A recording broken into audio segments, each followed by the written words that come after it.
কি চুপ করে থাকার জন্য দেখা করতে আসছো? আচ্ছা তোমাকে আর কতবার বলবো, আমার এক কথা বলতে আর ভালো লাগে না। কোন কথা বারবার বলতে ভালো লাগে না? তুমি জানো না আমার ফ্যামিলি সম্পর্কে তো তুমি ভালো করেই জানো, তাই না? হ্যাঁ জানি, জানবো না কেন? কি ঘোড়ার ডিম জানো তুমি? 2 দিন পর পর বিয়ের প্রপোজাল আসতেছে, আমি আর কত থামাইতে পারি? তোমার বাসায় বারবার এত বিয়ে আসে কেন? আর তোমার এই যে ছেলে টেলে দেখতে আসে এগুলো আমার সহ্য হয় না। আর তোমার রিলেটিভসরা তো ছেঁচড়া কেন? কাজ নাই আর তোমার জন্য ছেলে দেখার জন্য উঠে পড়ে লাগছে। স্টাডি শেষ করছো, জব তো করবো এট ফার্স্ট, এগুলো কি ড্রামা হইতেছে? তোমার কাছে এটা ড্রামা মনে হলেও আমাদের এখানে এটাই নর্মাল। আমি কি করব আর কত আটকেতে পারবো আমি? আমার এখানে কিছুই করার নাই। মাত্র ভার্সিটিটা শেষ হইছে, আমাদের তো একটু টাইম দিবা তাই না? আর এমন না বসে আছি, প্যাশন যা ছিল সব বাদ দিয়ে রাস্তায় রাস্তায় ঘুরতেছি, জব খুঁজতেছি, আর কি চাও? কিচ্ছু চাই না, পারলে ভালো একটা জব ম্যানেজ করো, আর না হলে এই রিলেশনশিপ ভাঙতে একটুও টাইম লাগবে না।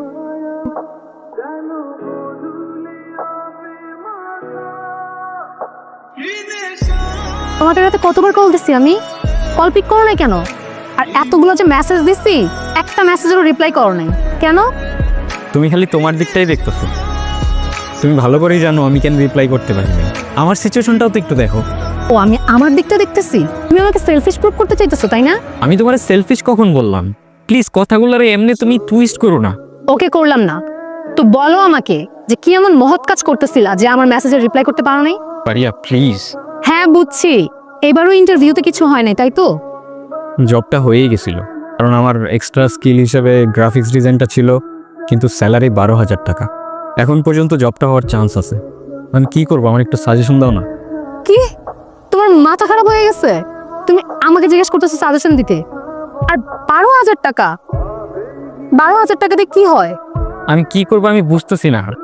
কি করবো আমি তো আমার সবটা দিয়ে ট্রাই করতেছি। আমি এদিক থেকে ওদিক কিভাবে দৌড়াচ্ছি আমি জানি।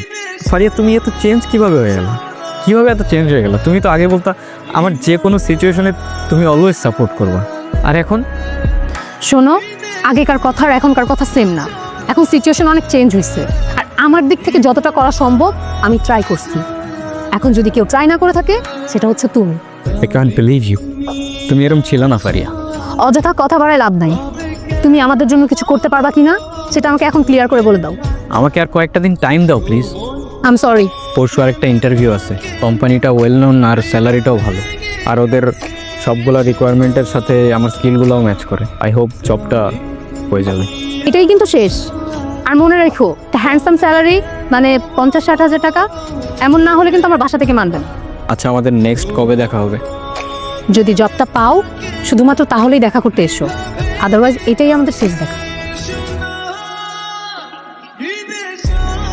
কি রে এত বন্ধুরা কি ভাবতেছস? তোর একটা কোশ্চেন করি, কর। মিডল ক্লাস লাইফটা এত কমপ্লিকেটেড কেন বলতো? জানি না। কারণটা আমিও জানি না, কিন্তু একটা জিনিস জানি, এই কমপ্লিকেটেড লাইফের একটাই সলিউশন, টাকা। শোন তোর একটা কথা বলি, মানি ক্যানট বাই হ্যাপিনেস। তোর লাইফে এখন ওই সিচুয়েশনটা আসে নাই তো, এই জন্য বুঝতেছস না। শোন তোর একটা কথা বলি, দিন শেষে টাকাই কাজে লাগে, আর আজকে না হয় কালকে টাকা তো তোরে কামাইতেই হবে। পকেটে নোট না থাকলে না কেউ পাশে থাকে না, এমনকি তোর কাছের মানুষটাও না। শোন টাকার জন্য লাইফে যত স্ট্রাগল করতে হোক অলওয়েজ রেডি থাকিস, অলওয়েজ। এমনি আসে না ব্রো। আর কি জন্য বললি money can not buy happiness? তোর এইসব ফিলোসফি তোর পকেটে রেখে দিস, আর don't be a philosopher until you are rich. দিন দিন লাইফটা অনেক কমপ্লিকেটেড হয়ে যাচ্ছিল, সব কিছু কেমন যেন আমার এগেইনস্টে চলে যাচ্ছিল। সব কিছুই বুঝলাম, কিন্তু আপনার এই অবস্থা কিভাবে হলো? এই অবস্থা বলতে মানে ব্লাইন্ড। সেদিন ইন্টারভিউয়ের জন্যই যাচ্ছিলাম, মনের মধ্যে অনেক বড় একটা ভয় কাজ করতেছিল, কিন্তু ভয়টা ইন্টারভিউয়ের জন্য না, ফারিয়াকে হারানোর। প্রচুর কনফিউজ ছিলাম, বারবার সব কিছু গুগল থেকে রিক্যাপ করতেছিলাম, কিন্তু হঠাৎ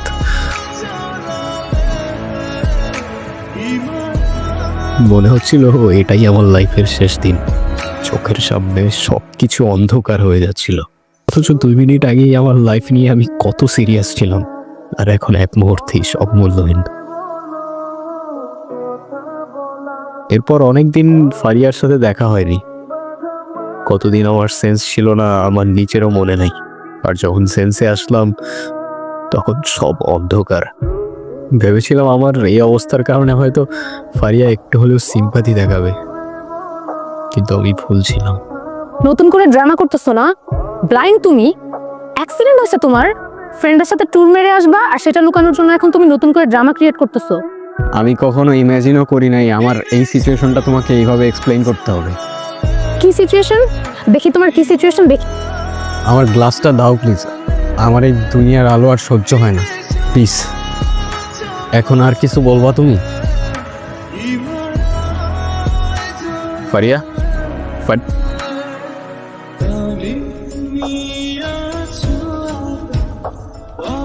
এরপর থেকে সব কিছু চেঞ্জ হতে শুরু করলো, সিচুয়েশনস আর সাথে মানুষগুলো। ফ্রেন্ডসদের আর আমার সাথে দেখা করার জন্য সময় হতো না। ফারিয়া আর আগের মতো বিয়ের প্রেশারও দিত না। আমার ব্লাইন্ড হওয়ার সাথে সাথে ওর বাসায় বিয়ের প্রপোজাল আসাও বন্ধ হয়ে গেল। সব কিছুতে কেমন যেন একটা strange connection, I don't know. আপনার স্টোরিতে আমি কনফিউজড হয়ে যাচ্ছি। বাই দ্য ওয়ে, তারপর কি হলো? এভাবে অনেক দিনই কাটলো। আস্তে আস্তে মানুষ চিনতে শুরু করলাম। ফারিয়া তেমন একটা আগের মতো আর দেখা করতো না। একা একা সময় কাটাতাম, সারা রাত তাকিয়ে থাকতাম অন্ধকারের দিকে। তার কিছুদিন পর ফারিয়া দেখা করতে আসে। কি অবস্থা, কেমন আছো? তুমি বুঝলা কিভাবে আমি আসছি? তুমি আমাকে ইজিলি ভুলে যাইতে পারো, আমি পারি না।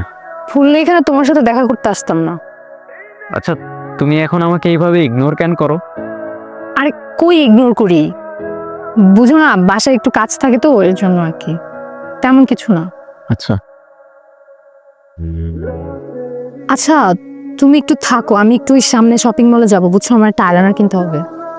এইখানে শপিং মল কবে থেকে? হ্যাঁ এই তো নতুন দিছে কিছুদিন আগে। আমি যাই? আমার সাথে যাও, আমিও যাই। তুমি বুঝোই তো এখন। ও আচ্ছা, হ্যাঁ সরি, মাথায় ছিল না। আমি তো এখন। আচ্ছা তুমি ওয়েট করো, আমি যাই। আচ্ছা, আমার একটা হেল্প করতে পারবা? কি? আমার ফোন থেকে সোহানকে একটা কল দিয়ে দিতে পারবা? আমি ওর নাম্বারটা খুঁজে পাচ্ছিলাম না। হ্যাঁ দাও, এই নাও। এই নম্বরটি অপর্যাপ্ত আছে। The number is busy now. তুমি এখানে আসছো কেন? তুমি এখানে কেন? তোমার না বলছি ওর সাথে দেখা করবো না? তুমি কি আমার সাথে ডাবল গেম খেলতেছো? আমি কি চাইলেই না দেখা করতে পারি? আর হঠাৎ করে কেমনে কি করব আমি? আমি তো চাইতেছি ওর পিছু ছাড়াতে, পারতেছি বলো? ট্রাই করলেই পারো। মানে কিভাবে? তোমার কিচ্ছু করতে হবে না, আমি সব সেট করে রাখছি। Just তুমি আমার কথাগুলো শোনো, আমাকে ফলো করো। আচ্ছা ওয়েট, চলো। কোথায়? আরে অনেক বাজে, আর তোমাকে কিছু কথাও বলার ছিল ইম্পর্টেন্ট। চলো। কি কথা? হাঁটতে হাঁটতে বলি। আচ্ছা আচ্ছা, আমরা কোন রাস্তা দিয়ে যাচ্ছি? এই তো এখানে একটা নতুন রাস্তা হয়েছে, ওইটা দিয়ে যাচ্ছি। আচ্ছা, তুমি কি বলবা বলছিলা? হ্যাঁ হাঁটো বলতেছি। কি হয়েছে? আমাদের সাথে কি আর কেউ আছে? আরে না, আমাদের সাথে আর কে থাকবে? আমি স্মেল পাচ্ছি। আরে কি বলতেছো তুমি? চলো না, কেউ নাই আমাদের সাথে। তুমি কি আমাকে ট্রাস্ট করো না? করি। তুমি নাকি ইম্পর্টেন্ট কথা বলবা বলছিলা, বলো না কি বলবা। ফারিয়া, ফারিয়া,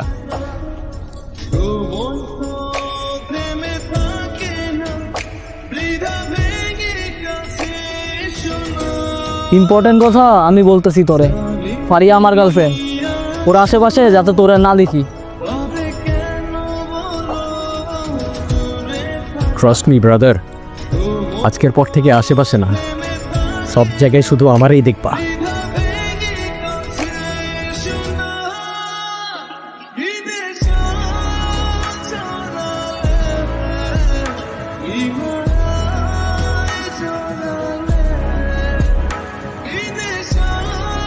ফারিয়া, আমি জানি তুমি এখানেই আসো। তুমি আমারে ভুলে গেলেও আমি তোমার স্মেল ভুলতে পারিনি। You know, the saddest part about betrayal that it never comes from your enemies. বিশ্বাসঘাতকতা অলওয়েজ তাদের থেকেই আসে যাদের তুমি সবচেয়ে বেশি ট্রাস্ট করো। একটা সময় তুমিই বলতা লাইফের যে কোনো মোমেন্টে তুমি পাশে থাকবা, আর এখন তোমার এত কষ্ট করতে হতো না। আমি নিজেই তোমার লাইফ থেকে চলে যেতাম, অনেক ইজিলি ভুলে যাইতে আমাকে। বাট ট্রাস্ট মি, আজকের পর থেকে তোমরা কেউ আমারে ভুলতে পারবা না।